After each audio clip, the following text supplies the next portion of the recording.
இந்தியாவின் சக்தி வாய்ந்த போர் விமானமான ரஃபேல் விமானத்தில் குடியரசுத் தலைவர் திரௌபதி முர்மு பயணம் மேற்கொண்டார். பிரெஞ்சு விண்வெளி நிறுவனமான டசால்ட் ஏவியேஷன் தயாரித்த ரஃபேல் போர் விமானங்கள் செப்டம்பர் 2020 அம்பாலாவில் உள்ள விமானப்படை நிலையத்தில் இந்திய விமானப்படையில் முறையாக சேர்க்கப்பட்டன. ஏப்ரல் 22 நடந்த கொடூரமான பகல்காம் பயங்கரவாத தாக்குதலுக்கு பதிலடியாக பாகிஸ்தானுக்கு எதிராக இந்தியாவால் தொடங்கப்பட்ட ஆபரேஷன் சிந்தூரின் போது ரஃபேல் ஜெட் விமானங்கள் பயன்படுத்தப்பட்டன. இந்நிலையில் ஆபரேஷன் சிந்தூர் வெற்றியில் முக்கிய பங்கு வகித்ததை பெருமைப்படுத்தும் விதமாக அம்பாலா விமானப்படை தளத்திலிருந்து ரஃபேல் போர் விமானத்தில் குடியரசுத் தலைவர் திரௌபதி முர்மு பயணம் மேற்கொண்டார். முன்னதாக ஹரியானா மாநிலம் அம்பாலாவில் உள்ள விமானப்படை தளத்திற்கு சென்ற குடியரசுத் தலைவர் திரௌபதி முர்முவுக்கு ராணுவ அணிவகுப்பு மரியாதை அளிக்கப்பட்டது. சமூக நீதியை விரும்பாத கட்சிதான் பாஜக என்று பீகாரின் முசாஃபர்பூரில் மக்களவை எதிர்க்கட்சித் தலைவர் ராகுல் காந்தி தெரிவித்துள்ளார். பீகார் முதலமைச்சர் நிதிஷ்குமாரை ரிமோட் கண்ட்ரோல் மூலம் பாஜக இயக்குகிறது. பீகார் மக்களின் குரலை ஒடுக்க பாஜக முயற்சிக்கிறது. SIR மூலம் அரசியல் சாசனம் மூலம் பிரதமர் மோடி தாக்குதல் நடத்தி வருகிறார். பல்கலைக்கழகங்களில் RSS பின்புலம் கொண்டவர்களை துணைவேந்தர்களாக நியமிக்கின்றனர். பீகாரில் பாஜக கூட்டணி ஆட்சியில் கல்வியும் மருத்துவம் சீரழிந்துள்ளது என்றும் விமர்சனம் செய்தார்.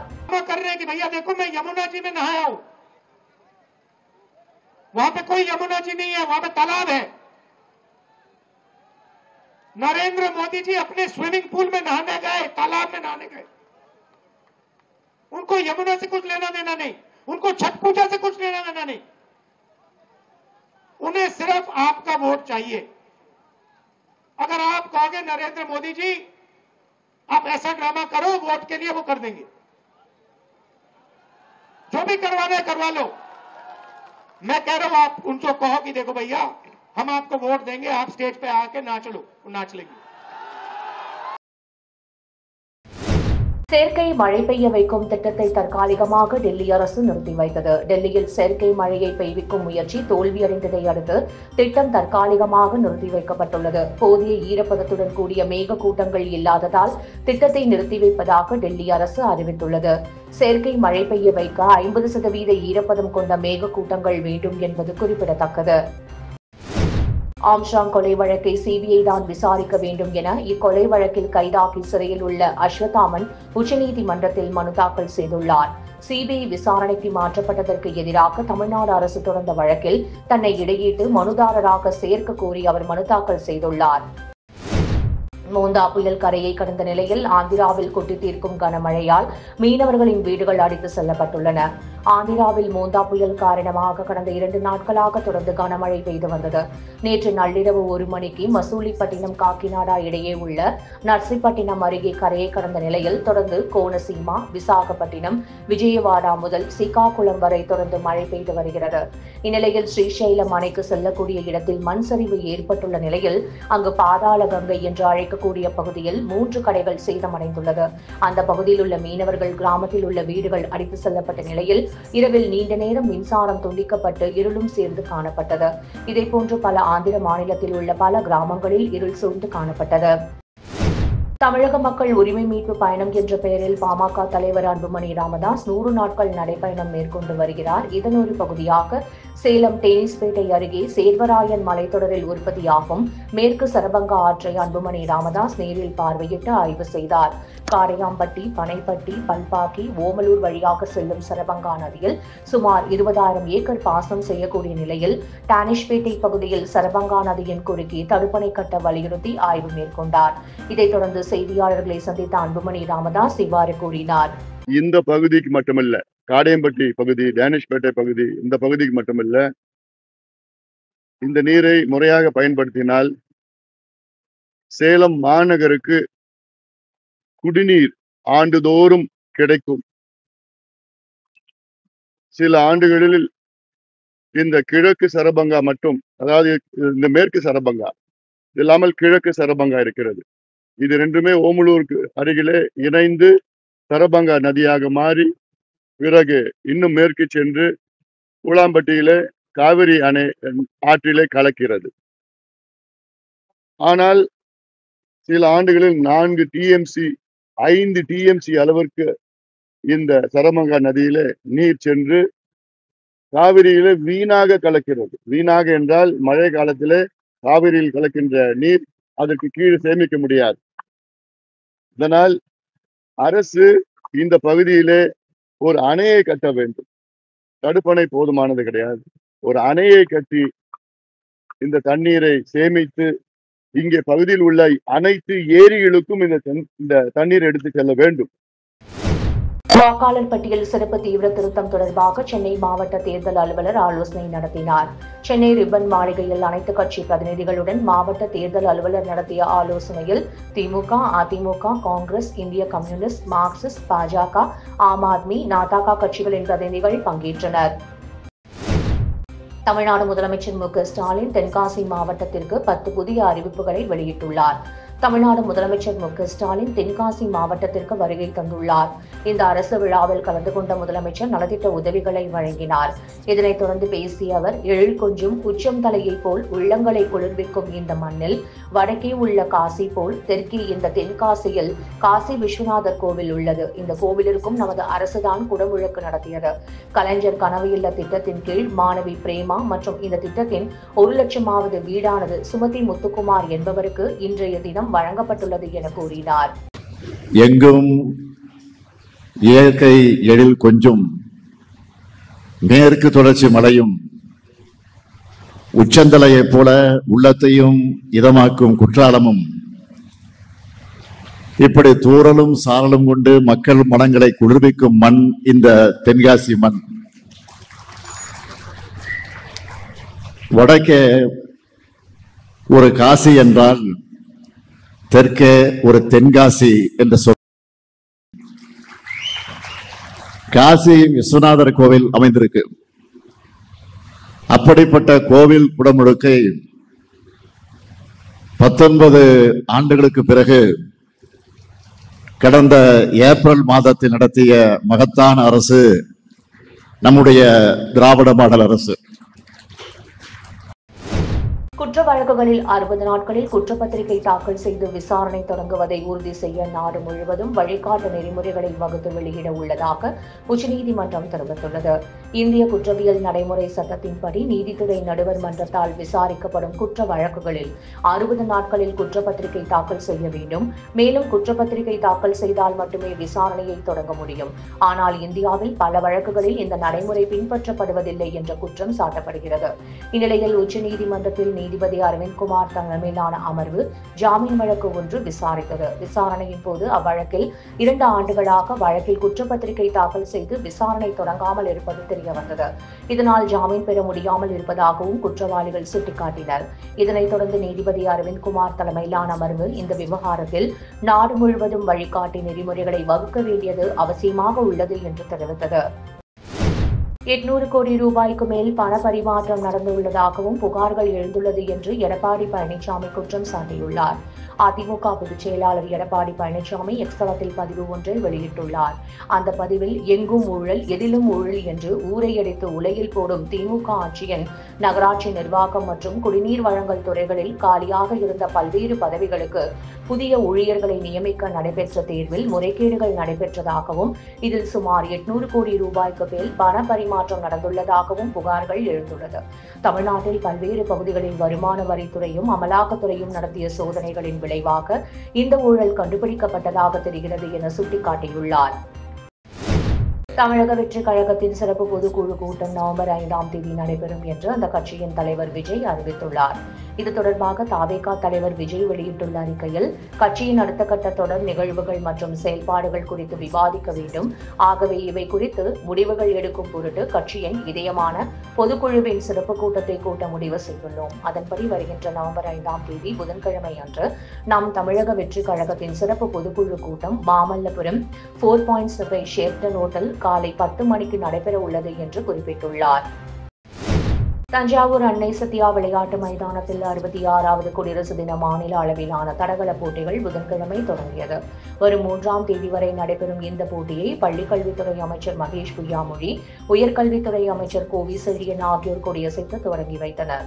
தஞ்சாவூர், சென்னை, நாமக்கல், நீலகிரி, கன்னியாகுமரி, சேலம், திருப்பத்தூர், கோவை உள்ளிட்ட பல்வேறு மாவட்டங்களைச் சேர்ந்த சுமார் 2000க்கும் மேற்பட்ட மாணவ மாணவிகள் இந்த போட்டியில் கலந்து கொண்டுள்ளனர். பின்னர் செய்தியாளர்களுக்கு பேட்டியளித்த பள்ளிக்கல்வித்துறை அமைச்சர் அன்பில் மகேஷ், பள்ளி மாணவ மாணவிகள் விளையாட்டுத் துறையில் தேசிய அளவில் தங்கப் பதக்கங்களை வென்று வருகின்றனர். தொடர்ந்து அவர்களை ஊக்குவிப்பு செய்வதற்கான கல்வித்துறை பல்வேறு நடவடிக்கைகளை மேற்கொண்டு வருகிறது என கூறினார். குடியரசு தடகள போட்டிகளை இன்றைக்கு தஞ்சை மாவட்டத்தில் நம்முடைய மாண்புமிகு உயர்கல்வித்துறை அமைச்சருடைய தலைமையிலும் நம்முடைய மாவட்ட ஆட்சித்தலைவர், SDAT, என்னுடைய CEO, பள்ளிக்கல்வித்துறை CEOs அனைவருடைய ஏற்பாட்டிலும் இன்றைக்கு நாங்கள் ஆரம்பித்து வைத்திருக்கிறோம். தொடர்ந்து நம்முடைய தமிழ்நாடு என்கின்ற வரும்பொழுது ஒட்டுமொத்த இந்தியாவுக்குள்ளே ஸ்போர்ட்ஸுக்கான ஒரு கேபிட்டலாக அதை மாற்ற வேண்டும் என்று உழைத்து கொண்டிருப்பவர் தான் நம்முடைய மாண்புமிகு துணை முதலமைச்சர். ஸோ அவருடைய அறிவுறுத்தலின்படியும் நம்முடைய மாண்புமிகு முதலமைச்சர் அவருடைய வாழ்த்துக்களின்படியும் இன்றைக்கு தஞ்சை மாவட்டத்தை தொடங்கி வச்சிருக்கோம். அதில் ஒரு 6388 பேர் கலந்துக்க போகிறாங்க. ஒரு 3 நாட்களுக்கு நம்முடைய பெண் வீராங்கனைகள், பெண் பிள்ளைகள் மட்டும் கலந்துக்கிற நிகழ்வு 1ஆம் தேதியிலிருந்து. பவானிசாகர் வனப்பகுதியிலிருந்து வெளியேறிய காட்டுப்பன்றி ஒன்று ஊருக்குள் புகுந்து 70 வயது மூதாட்டி ஒருவரை ஆக்ரோஷமாக தூக்கி வீசும் CCTV காட்சி வெளியாகி அதிர்ச்சியை ஏற்படுத்தியுள்ளது. ஈரோடு மாவட்டம் சத்தியமங்கலம் அடுத்த பவானிசாகர் பகுதி அடர்ந்த வனப்பகுதியொட்டியுள்ளது. இந்த பவானிசாகர் வனசரகத்திற்கு உட்பட்ட பகுதிகளில் ஏராளமான வனவிலங்குகள் வாழ்ந்து வருகின்றன. இந்நிலையில் இன்று பவானிசாகர் வனப்பகுதியிலிருந்து வெளியேறிய காட்டுப்பன்றி ஒன்று ஊருக்குள் புகுந்து டீக்கடையில் வேலை பார்த்துக் கொண்டிருந்த சுமார் 70 வயது மதிக்கத்தக்க மூதாட்டி ஒருவரை திடீரென முட்டி தள்ளி தூக்கி வீசும் காட்சி தற்போது வெளியாகியுள்ளது. தனியார் மதுபான கடையை மூடக்கோரி மது பாட்டிலுக்கு தாலி இளைஞர்கள் நூதன போராட்டம் நடத்தினர். புதுக்கோட்டை மாநகராட்சிக்கு உட்பட்ட அசோக் நகர் பகுதியில் ஏறக்குறைய 10,000க்கும் மேற்பட்ட பொதுமக்கள் வசித்து வருகின்றனர். இந்த அசோக் நகர் பகுதியை சுற்றி ஏராளமான புறநகர் பகுதிகள் இருந்து வருகிறது. மேலும் புதுக்கோட்டையிலிருந்து அறந்தாங்கி, பட்டுக்கோட்டை போன்ற பிற பகுதிகளுக்கு செல்லும் முக்கிய மாநில நெடுஞ்சாலை இப்பகுதியில் அமைந்துள்ளது. இந்நிலையில் இந்த மாநில நெடுஞ்சாலையின் முன்பாகவே அரசு FL2 என்ற பெயரில் தனியார் மணமகள் மற்றும் மதுபான கூட்டத்திற்கு அனுமதி வழங்கியுள்ளது. ஏற்கனவே கடந்த 6 மாதங்களாக தனியார் மதுபான மணமகள் மன்றத்திற்கு அனுமதி வழங்கக்கூடாது என பல்வேறு அரசியல் கட்சிகள் தொடர் போராட்டம் நடத்தி வந்த நிலையில் கடந்த 1 வார காலமாக மாவட்ட நிர்வாகமானது இந்த தனியார் மணமகள் மன்ற மதுபான கடைக்கு அனுமதி வழங்கியுள்ளது. தூய்மை பணியாளருக்கு மாத ஊதியம் 10,000, மக்கள் நல பணியாளர்களை காலமுறை ஊதியம் நிர்ணயித்து பணி நிரந்தரம் செய்தல் உள்ளிட்ட 16 அம்ச கோரிக்கைகளை வலியுறுத்தி தமிழ்நாடு ஊரக வளர்ச்சித்துறை அனைத்து சங்கங்களின் கூட்டமைப்பு சார்பில் சேலம் கோட்டை மைதானத்தில் ஒருநாள் தற்செயல் விடுப்பு போராட்டம் நடைபெற்றது. இதில் 500க்கும் மேற்பட்ட தூய்மை பணியாளர்கள், ஊராட்சி செயலாளர்கள், மேல்நிலை நீர்த்தேக்க தொட்டி இயக்குபவர்கள், சுகாதார உறுப்பினர்கள் கலந்து கொண்டு கோரிக்கை முழக்கங்களை எழுப்பினர்.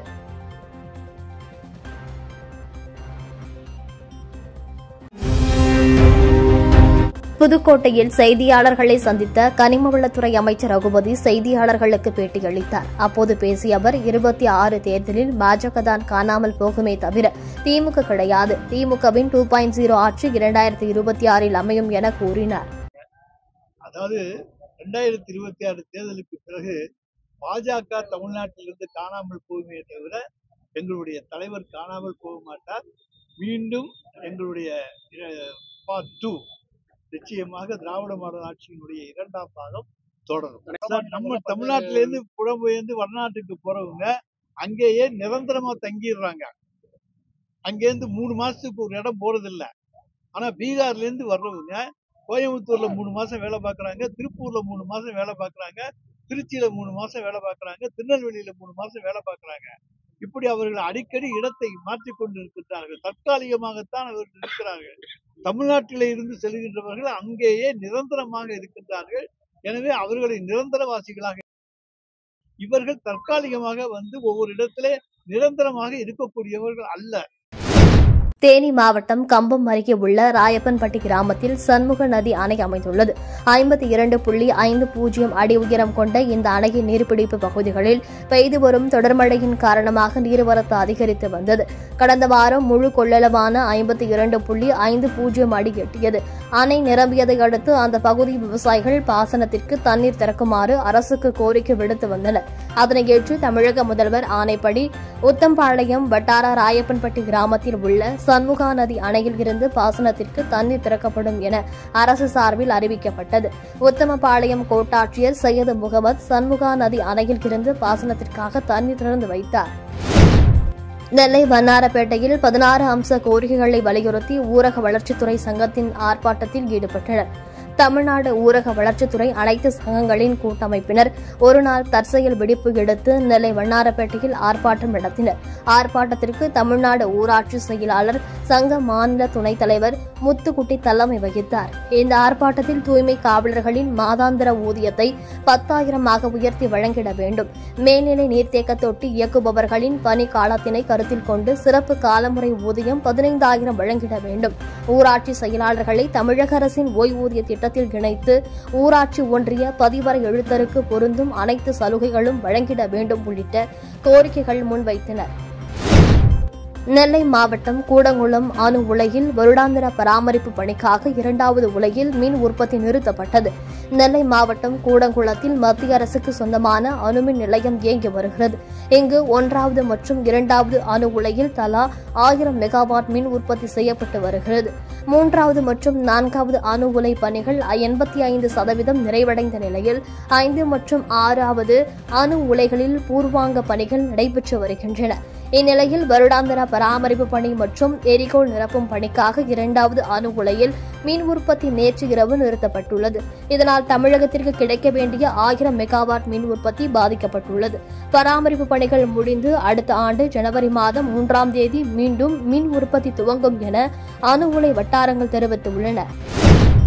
மழைநீர் சூழ்ந்துள்ள குடியிருப்பு பகுதிகளை MP சசிகாந்த் செந்தில் நேரில் சென்று ஆய்வு செய்தார். திருவள்ளூர் மாவட்டம் வேப்பம்பட்டு பகுதியில் மழைநீர் சூழ்ந்து உள்ள பல்வேறு குடியிருப்பு பகுதிகளான ராமகிருஷ்ணா நகர், கந்தன் கொள்ளை, கஜலட்சுமி நகர், செஞ்சுரி நகர் போன்ற பகுதிகளில் திருவள்ளூர் நாடாளுமன்ற உறுப்பினர் சசிகாந்த் செந்தில் நேரில் சென்று ஆய்வு செய்தார்.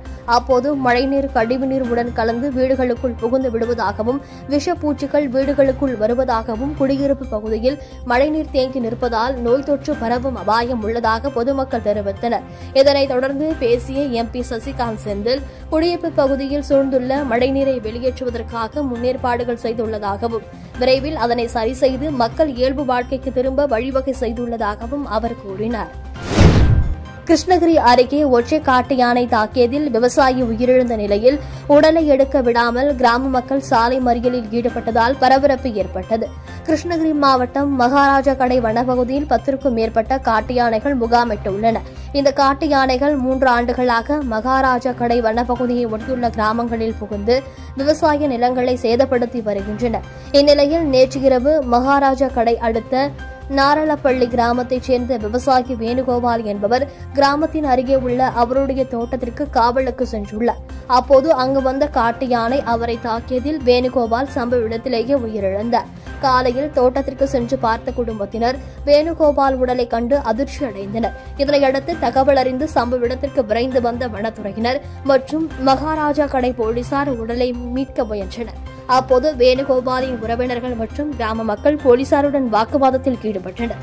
யானைகளை விரட்ட வனத்துறையினர் நடவடிக்கை எடுக்கவில்லை என குற்றம் சாட்டி சாலை மறியலில் ஈடுபட முயன்றனர். நார்லப்பள்ளி ஊராட்சியில் நார்லப்பள்ளி கிராமத்தில் பார்த்தீங்கன்னா நேற்று ஒரு 10 to 11 மணி இருக்குங்க. வயலில் நெல்லெல்லாம் அறுவடை பண்ணிட்டு மூட்டையை கட்டி வச்சுருந்தாங்க. அது காவலுக்கு வேணுகோபால்ன்றவர் ஒரு 50 வயசு இருக்குங்க. விவசாயம் பண்ணுறாரு. வேற ஒரு நாளத்தில் ஒரு கூலி வேலையை தான் செய்கிறாப்பிங்க. அந்த எள்ளுமுடிக்கே பாதுகாப்பு காவலுக்கு போயிருந்தாரு. அப்படி போகும்போது ஒரு யானை கூட்டம் அவர் ஏதோ நெரிச்சு அவர் அந்த சம்பவம் அந்த நடந்த இடத்துல உயிர் விட்டாருங்க. இது அறிஞ்சு எல்லாம் நாங்கள்லாம் போய் பார்த்துட்டு உடனே அந்த யானை அங்கே அப்புறம் வனத்துறை எல்லாருக்கும் தகவல் கொடுத்துட்டு அப்புறமா நாங்கள் ஒரு பாடி எடுத்து வந்தோம். இதனால நாங்கள் பொதுமக்கள் ரொம்ப பாதிக்கப்படுறோம். அடிக்கடி ரொம்ப நாங்கள் சேதாரம் ஆகிட்டே இருக்குது. விளைநிலங்கள் மொத்தமாக சேதாரம், விவசாயமே நாங்கள் மொத்தமாக விட்டுட்டோம், கைவிட்டு எந்த விவசாயமும் பண்ண முடியல. இப்போ அந்த 1-2 பண்ற விவசாயத்தை கூட நாங்கள் அந்த பாதுகாக்க பண்ண போனால் அது நாங்கள் பாதிக்கப்பட்டு உயிரே போகுதுங்க. இதுக்கு நிச்சயமா உடனடியாக நிரந்தர தீர்வு எடுக்கணும். வனத்துறையில அதிகாரிகள்லாம் இப்போ உத்தரவு கொடுத்துருக்காங்க. நாங்கள் 50 பேர் தினமும் விரட்டுறோம்னு சொல்லி. பட் அதை துரிதப்படுத்தி அந்த யானைகளை இங்கிருந்து விரட்டினா மட்டும்தான் இதுக்கு ஒரு நிரந்தர சொல்யூஷன் கிடைக்கும். இதுக்கு அரசு உடனடியாக. கீழ்வேளூர் அருகே தொடர் சாராய விற்பனையில் ஈடுபட்ட நபர் மீது குண்டர் சட்டம் பாய்ந்தது. நாகை மாவட்டம் கீழ்வேளூர் அருகே வெண்மணி ஊராட்சி கீழக்காவலக்குடி காலனி தெருவைச் சேர்ந்தவர் தவமணி. இவர் வலிவளம் போலீஸ் எல்லைக்கு உட்பட்ட கிள்ளுக்குடிப்பாளையம் பகுதியில் சாராய விற்பனையில் ஈடுபட்டதை அடுத்து போலீசாரால் கைது செய்யப்பட்டு நாகை மாவட்ட சிறையில் அடைக்கப்பட்டு இருந்தார். மேலும் தபமணி மீது கீழ்வேளூர் போலீஸ் நிலையத்தில் சாராயம் விற்பனை செய்தது தொடர்பாக வழக்குகள் உள்ளன. தபமணி தொடர்ந்து சாராயம் விற்பனையில் ஈடுபட்டு வருவதால் அவர் மீது குண்டர் சட்டத்தில் நடவடிக்கை எடுக்க வேண்டும் என கீழ்வேளூர் போலீஸ் இன்ஸ்பெக்டர் செந்தில்குமார், நாகை துணை காவல் கண்காணிப்பாளர் ராமச்சந்திரமூர்த்தி ஆகியோர் காவல் கண்காணிப்பாளர் செல்வகுமாருக்கு பரிந்துரை செய்தனர். இதனையடுத்து தவமணியை குண்டர் சட்டத்தில் கைது செய்ய ஆட்சியர் ஆகாஷிடம் காவல் கண்காணிப்பாளர் பரிந்துரை செய்தார். அதனைத் தொடர்ந்து தவமணியை குண்டர் சட்டத்தில் கைது செய்ய ஆட்சியர் உத்தரவிட்டார். திருவாரூரில் காலை உணவு திட்டத்தை மாவட்ட ஆட்சியர் மோகனசந்திரன் மாணவ மாணவிகளுடன் அமர்ந்து உணவு அருந்தி ஆய்வு மேற்கொண்டார். திருவாரூர் அருகே பவித்ர மாணிக்கம் அரசு நடுநிலைப் பள்ளியில் காலை உணவு திட்டத்தை மாவட்ட ஆட்சியர் மோகனசந்திரன் திடீர் ஆய்வு மேற்கொண்டார். அப்போது மாணவ மாணவிகளுடன் அமர்ந்து காலை உணவை உண்டு உணவின் தரத்தை ஆய்வு மேற்கொண்டார். தொடர்ந்து மாணவ மாணவிகளிடம் தினசரி காலை உணவு தரம் எப்படி உள்ளது எனவும் கேட்டறிந்தார். தொடர்ந்து மாணவ மாணவிகள் மதிய உணவு அருந்தும் வகையில் போதிய இடம் இல்லாததால் சிரமம் உள்ளதாக தலைமை ஆசிரியர் ஜெயந்தி ஆட்சியரிடம் கோரிக்கை விடுத்தனர். குழந்தைகளின் பெற்றோரிடமும் காலை உணவு திட்டம் குறித்து ஆட்சியர் கேட்டறிந்தார். பருவம் தவறி பெய்த மழையால் தாளடி நடவு செய்த பயிர்கள் அழுகியது. மயிலாடுதுறை மாவட்ட ஆட்சியர் அலுவலகத்தில் விவசாயிகள் குறைகேட்பு கூட்டம் மாவட்ட ஆட்சியர் ஸ்ரீகாந்த் தலைமையில் நடைபெற்றது. இதில் கலந்து கொண்ட இயற்கை விவசாயி மாப்படுகை ராமலிங்கம் அளித்த மனுவில் இந்த ஆண்டு தாளடி நடவு செய்த பயிர்கள் கடந்த 18, 19, 20 ஆகிய தேதிகளில் நடவு செய்த பயிர்கள் மழையால் அழுகிவிட்டது. அதை உடனே அரசு கணக்கெடுப்பு செய்ய வேண்டும். சம்பாவில் பாதிக்கப்பட்ட விவசாயிகளுக்கு அரசு அறிவித்த 62 கோடியை விடுவித்து விவசாயிகளுக்கு நிவாரணம் வழங்க வேண்டும் என்றும் மாப்படுகை வேளாண்மை கூட்டுறவு சங்கத்தில் பெருமளவு மோசடி நடைபெறுவதை தடுக்க கோரியும் மனு அளித்தார். ஆனால் அரசு இதுவரை நடவடிக்கை எடுக்காததை கண்டித்து வெளிநடப்பு செய்வதாக கூறி விவசாயி கூட்டத்திலிருந்து வெளிநடப்பு செய்தார். மயிலாடுதுறை மாவட்டம் பூராவே இப்போ கடந்த 17, 18, 19, 20 தேதிகளில் பெய்த மழையில சம்பா பயிர் இளம் பயிர் நடவு செஞ்சு ஒரு 20 நாள் ஏறக்குறைய 20 நாள் முதற்களை எடுத்து எருவு போட்ட பயிர் மழை பெஞ்சு சுத்தமாக அழுகி போயிருக்கு. மறுநடவு பண்ணக்கூடிய நிலைமையில தான் விவசாயிகள் இருக்கும். ஆனால் மற்ற மாவட்டங்களில் இந்த மழையில் அமைச்சர், எம்எல்ஏ, எம்பி, வேளாண் துறை அதிகாரிகள்லாம் போய் பார்வையிட்டாங்க. ஆனால் எங்கள் பகுதியில் இது வரைக்கும் யாரும் பார்க்கல. ஏவோ விசாரிச்சிருக்காங்க. விவோ அந்தந்த ஊரில் டெய்லி வரவங்க விசாரிச்சிருக்கிறாங்க. அந்த பொதுப்பணித்துறை அலுவலகத்துக்கு 4 கிட்டாட்சி மாவட்டத்துக்கு கொடுத்து உடனடியாக எங்கெங்கே பிரச்சனையோ நோண்டி எடுக்க சொல்லுங்கள். குறுக்க இருக்க ஆளுமை மிக்கவர்கள் போட்டிருக்க பைப்பெல்லாம் பேத்து எரிஞ்சால் ஒழிய விவசாயிகள் திரும்ப நட்டு ஒரு பெருமழை வந்ததுன்னா பாதிப்பை தவிர்க்க முடியாது. அதனால் எங்களோட வைத்தியரிச்சு தான் பேசுகிறோம். ஏதாவது முதல்வர் உடனடியாக நடவடிக்கை எடுக்கணும். இல்லைன்னா இது பெரும் பாதிப்பை ஏற்படுத்தும். கும்பக்கரை அருவியில் ஏற்பட்ட வெள்ளப்பெருக்கு குறைந்து நீர்வரத்து சீரானதால் 18 நாட்களுக்கு பின் அருவியில் சுற்றுலா பயணிகள் குளிக்க அனுமதி அளிக்கப்பட்டது. தேனி மாவட்டம் பெரியகுளம் அருகே உள்ள கும்பக்கரை அருவியில் நீர்பிடிப்பு பகுதிகளான வட்டக்கானல், வெள்ளக்கெவி, மேற்கு தொடர்ச்சி மலைப்பகுதிகளில் பெய்த கனமழையால் கடந்த 18 நாட்களாக அருவியில் வெள்ளப்பெருக்கு ஏற்பட்டது. இதனால் சுற்றுலா பயணிகளின் பாதுகாப்பு கருதி வனத்துறையினர் அருவியில் குளிக்க 18 நாட்களாக தடை விதித்திருந்தனர். இந்நிலையில் அருவியில் ஏற்பட்ட வெள்ளப்பெருக்கு நீரின் அளவு குறைந்து நீர்வரத்து சீரான நிலையில் 18 நாட்களுக்கு பின் சுற்றுலா பயணிகள் குளிக்க வனத்துறையினர் அனுமதி அளித்துள்ளனர். புதுச்சேரியில் மருந்து கொள்முதல் செய்ததில் 44 லட்சம் முறைகேடு செய்த வழக்கில் முன்னாள் சுகாதாரத்துறை இயக்குநர்கள் 2 பேர் உட்பட 6 பேரை லஞ்ச ஒழிப்புத்துறை போலீசார் கைது செய்து நீதிமன்றத்தில் ஆஜர்படுத்தினர். இதில் ஒரு ஓய்வு பெற்ற பெண் மருத்துவரை உடல்நிலை சரியில்லாத காரணத்தால் நீதிபதி பிணையில் விடுவித்த நிலையில் மற்ற 5 பேரை போலீசார் சிறையில் அடைத்தனர். புதுச்சேரியில் அரசு ஆரம்ப சுகாதார நிலையங்கள் மற்றும் சமுதாய நலவழி மையங்களில் கர்ப்பிணிகளுக்கு தரமற்ற மருந்துகள் வழங்கப்பட்டதாக கடந்த 2018, 19 புகார் எழுந்தது. அதேபோல் அரசு பள்ளிகளில் வழங்கப்பட்ட தரமற்ற சத்து மாத்திரைகளால் மாணவர்களுக்கு பாதிப்புக்குள்ளாகினர்.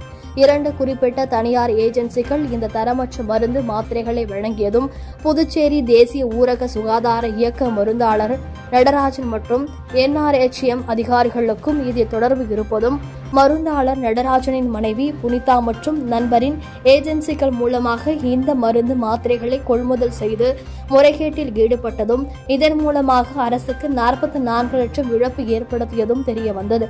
இதனைத் தொடர்ந்து மருந்தாளரான நடராஜன் பணியில் இருந்து நீக்கப்பட்டார். இந்த மோசடி குறித்து சுகாதாரத்துறை சிறப்பு பணி அதிகாரி மேரி ஜோஸ்மின் சித்ரா லஞ்ச ஒழிப்பு போலீசில் அளித்த புகாரின் பேரில் மருந்தாளுநர் நடராஜன் மற்றும் NRHM அதிகாரிகள் மீது லஞ்ச ஒழிப்பு போலீசார் மோசடி உள்ளிட்ட பிரிவுகளின் கீழ் வழக்கு பதிவு செய்து விசாரணை நடத்தினர்.